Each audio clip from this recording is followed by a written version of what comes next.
নমস্কার। বেড়া homeo care চ্যানেলের পক্ষ থেকে সমস্ত শ্রোতা বন্ধু দর্শক বন্ধুদের জানাই আন্তরিক প্রীতি ও শুভেচ্ছা। তো চলুন ফ্রেন্ডস, আজকের বাংলা ফ্রি হোমিওপ্যাথি টিপসের পক্ষ থেকে আবারও একবার অভিনন্দন। তো আজকের আমি যে বিষয়টি আলোচনা করব সেটি নারী পুরুষ বাচ্চা বুড়ো সবার ক্ষেত্রেই দেখা যায় রোগটি নখকুনি বা নীল ফাঙ্গাস। এটি সাধারণত গ্রামীণ সমাজে বেশি দেখা যায় এবং সাধারণত নখের কোণে ঘা দীর্ঘদিন যাবৎ পুরানো রোগে মানুষ ভুগতে থাকে। এর প্রভাব ব্যাপকভাবে যে কোনো পায়ের কিংবা হাতের নখে লক্ষ্য করা যায়।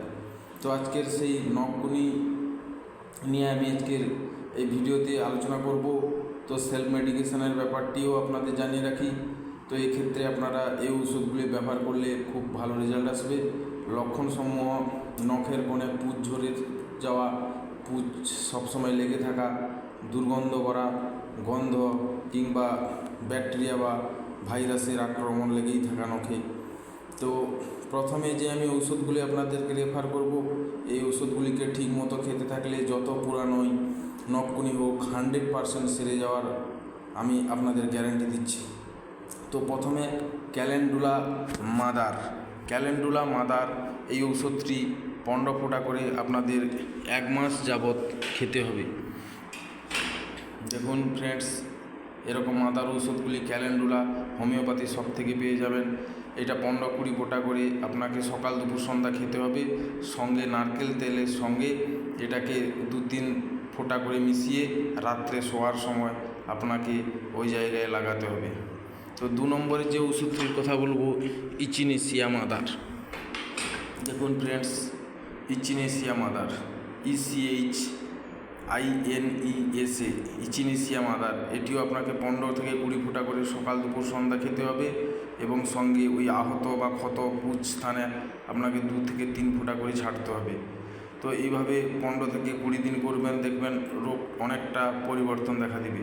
সঙ্গে আপনাকে 3 নম্বরে যে ওষুধটির কথা বলবো, যদি আপনার নখকুনি প্রাথমিক অবস্থায় থাকে সেক্ষেত্রে লাল ভাব, ব্যথা ভাব, সেক্ষেত্রে ফেরামফস ওষুধটিও ব্যাপক কাজ করে বা ভালো কাজ করে। 4 নম্বর, পুঁজের সঙ্গে যদি আপনার নখকুনি থেকে রস ঝরতে থাকে কিংবা সাদা তরল পদার্থ বের হয়, সেখান থেকে সাইলেসিয়া, সাইলেসিয়া ওষুধটিও ব্যাপক কাজ করে। এটি আপনারা 30 শক্তি থেকে 200 শক্তি পর্যন্ত যে কোনো পাওয়ারের ঔষধটি আপনারা হলে 2 ফোঁটা করে সকাল সন্ধ্যা খেতে পারেন। এবার সঙ্গে পুঁজের সঙ্গে যদি ব্যথা থাকে সেক্ষেত্রে হেপার সালফার হোমিওপ্যাথি ওষুধটিও ব্যাপক কাজ করে।